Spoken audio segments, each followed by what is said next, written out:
జరగబోయేది వేరు.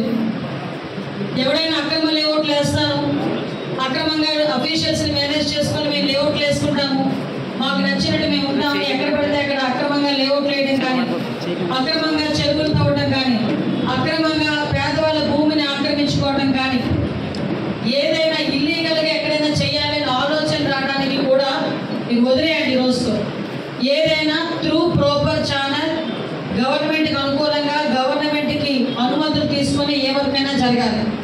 అలా కాదు అని చెప్తే మాత్రం ఎట్టి పరిస్థితుల్లో టాలరేట్ చేసే పరిస్థితి లేదు.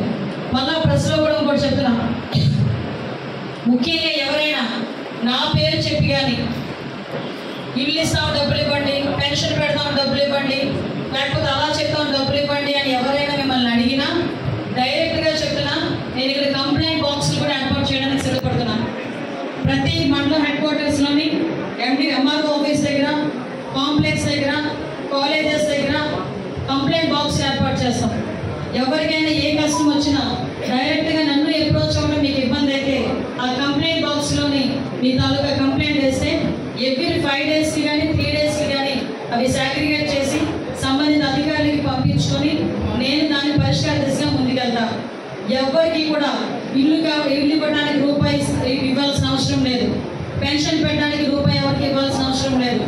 ప్రభుత్వ సంక్షేమ కార్యక్రమాలు మీకు అందజేయడానికి ప్రభుత్వం సిద్ధంగా ఉంది. మీరు మధ్యవర్తులు ఎవరికి కూడా డబ్బులు ఇచ్చి మోసపోకండి. అలాంటి కల్చర్ తెలుగుదేశంలో లేదు. దయచేసి ఈ విషయంలో మీరందరూ కూడా అధికారులు ప్రాంప్ట్గా ఉండాలి, నాయకులు అందరూ కూడా ఈ విషయంలోని ఖచ్చితంగా ఉండాలని మనస్ఫూర్తిగా కోరుకుంటున్నాను. సమస్యకి ఒక వేఅవుట్ ఉంటుంది, వేఅవుట్ లేని సమస్య ఉండదు. వేఅవుట్ లేకపోతే అది సమస్యే కాదు. నాకు తెలుసు ప్రతి సమస్యకు పరిష్కారం ఉంటుంది. డిఈ గారు ఈ వర్క్ ఇలా ఆగిపోయింది, ఏం చేద్దామంటే ఏమి చెయ్యలేమో మాత్రం చెప్పొద్దు. ఏ రోజు నా దగ్గర దాన్ని ఏ రకంగా చేస్తామన్న దానికి సలహా ఇవ్వండి. అది నేను ఏ రకంగా చేయగలను అన్న దాని మీద నేను దృష్టి పెడతాను. కాబట్టి ఇప్పుడు అఫీషియల్స్ అంటారు, at the same time department వాళ్ళకి కూడా క్లియర్గా చెప్తున్నాను, డిపార్ట్మెంట్లో కూడా ఎక్కడా కూడా ఎటువంటి ఇబ్బందులు కూడా కలగకుండా చూసుకోవాల్సిన బాధ్యత ఉంది. లాండ్ ఆర్డర్ విషయంలోనే కానీ, గాంజాయి విషయంలోనే కానీ, ముఖ్యంగా మీరు మీ అదృష్టం లేకపోతే మీ దురదృష్టం తెలియదు, హోమ్ మినిస్ట్రీ ఉన్న దగ్గర మీరు పనిచేయడం సొంత నియోజకవర్గంలో. కాబట్టి కొంచెం మీకు ప్రెజర్ ఉంటుంది, డెఫినెట్గా ప్రెజర్ ఉంటుంది. మీరు ఆ ప్రెజర్ని కూడా చాలా తేలిగ్గా తీసుకోండి. ప్రెజర్ పడద్దు. కానీ ఇక్కడ ముందు పైలట్ ప్రాజెక్ట్ కింద ఇక్కడే ముందు స్టార్ట్ అవ్వాలి ప్రక్షాళన అనేది. అది అన్ని డిపార్ట్మెంట్స్ ప్రక్షాళన అనేది ఇక్కడ నుంచి జరగాలి. కాబట్టి మీరు అందరూ కూడా నాకు సహకరించండి. ఇది అయిపోయిన తర్వాత ప్రెస్ వాళ్ళందరూ కనుక బయటకు వెళ్తే నేను మా అఫీషియల్స్తో ఒకసారి క్లియర్గా నేను ఒకసారి మాట్లాడుకుంటాను.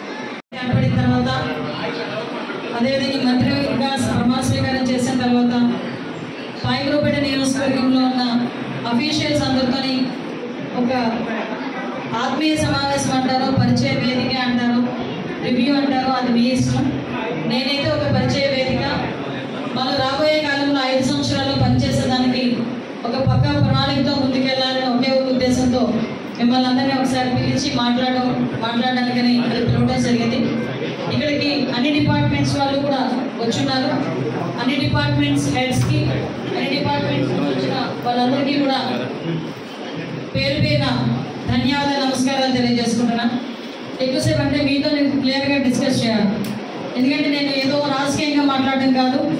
అలాగని చెప్పి ఉన్న వాస్తవాన్ని దాచిపెడితే అది మేము తప్పవుతుంది. కాబట్టి లాస్ట్ 5 years 2014 నుంచి 19 వరకు నేను కూడా ఇక్కడ ఎమ్మెల్యేగా చేశాను. ఇక్కడ నాతో పాటు పనిచేసిన వాళ్ళు ఇక్కడ చాలామంది ఉన్నారు. So what ever it TDP గవర్నమెంట్లో స్టైల్ ఆఫ్ వర్క్ ఎలా ఉంటుందని మీ అందరికీ కూడా తెలుసు. అట్ ద సేమ్ టైం మొన్న 5 సంవత్సరాలు కూడా మీరు పనిచేస్తున్నారు. ఇక్కడ వర్క్ ఆఫ్ స్టైల్ ఎలా ఉంటుందని కూడా మీకు తెలుసు. కాకపోతే మీకు నేను చెప్పేది ఏంటంటే ఇంతకు ముందులాగా పనిచేస్తాము, ఇంతకు ముందులా మేము ఇంకా అలాగే ప్రవర్తిస్తాము అని అనుకుంటే కనుక నేను ఇందాక మా డిపార్ట్మెంట్ వాళ్ళతో ఎలా చెప్పానో మీకు అలాగే చెప్తున్నాను. ఇక్కడ ఎన్డీఏ గవర్నమెంట్లో పనిచేయాలంటే నాకో లేకపోతే నా పక్కన లీడర్కో పనిచేయమని నేను ఎప్పుడు చెప్పను. మీరు పని చేయాల్సింది ప్రజలకి, మీరు సేవ చేయాల్సింది ప్రజలకి, జీతాలు తీసుకుంటున్నది ప్రజల గురించి. కాబట్టి డెఫినెట్గా మీరందరూ కూడా ప్రజా సంక్షేమం గురించి గవర్నమెంట్కి అనుగుణంగా అభివృద్ధిలోకి ముందుకెళ్ళేటట్టుగా మీరందరూ కూడా నాకు చేయూతనిస్తారని నేను మనస్ఫూర్తిగా కోరుకుంటున్నా. మీరందరూ కూడా ఆ రకంగా పనిచేస్తారని కూడా నేను అనుకుంటున్నాను. పాస్ట్ అయిపోయింది. ఇప్పుడు జరగాల్సిన దాని గురించి ఆలోచించండి.